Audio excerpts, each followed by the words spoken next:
یعنی حضرت عمر فاروق گزر رہے تھے تو کسی باغ کے کونے میں کھڑے ہو کے کچھ بچے چھوٹے چھوٹے بچے وہ کھجوریں اکٹھی کر رہے تھے. تو حضرت عمر نے کہا کس کے باغ میں لگے ہوئے ہو؟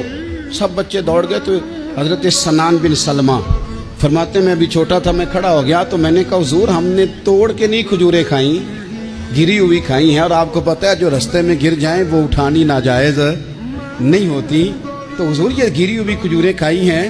تو کہتے ہیں حضرت عمر فاروق بچے کی بات سن کے کہنے لگے رب تیرا بھلا کرے, تو نے صحیح بات کی طرف میری توجہ کرا دی ہے, اللہ تیرا بھلا کرے. اور پھر حضرت عمر رضی اللہ تعالیٰ عنہ اس چھوٹے سے بچے کے پاس کھڑے ہو گئے. کون؟ اب وہ بچے نے بات سنا دی حضرت سنان بن سلمہ نے, تو جناب عمر فاروق سے بچے نے فٹافٹ ایک اور فرمائش بھی کر دی.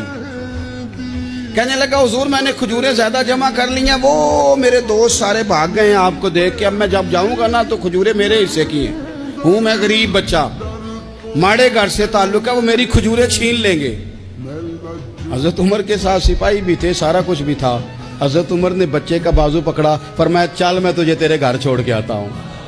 حضرت عمر اس غریب کے دروازے پہ دستک دے کے کہا تیرا پتر تھا, پکڑ کے اس لیے لایا ہوں کوئی امیر زادہ اس غریب کے بچے کو تنگ نہ کر سکے, اللہ کوئی ایک بھیجنا حضرت فاروق اعظم کا ماننے والا جو غریب کے بچے کا بازو تھامے اور اسے کہے کہ کوئی امیر زادہ اس پر ظلم نہیں کرے گا, کوئی اسے تھپڑ نہیں مارے گا, کوئی اس کے حصے کے نمبر نہیں لے گا, کوئی اس کی جگہ رشوت دے کے نوکری پہ نہیں بیٹھ جائے گا, کوئی اس کی جگہ پیسے دے کے آگے نہیں بڑھ جائے گا, کوئی آئے نا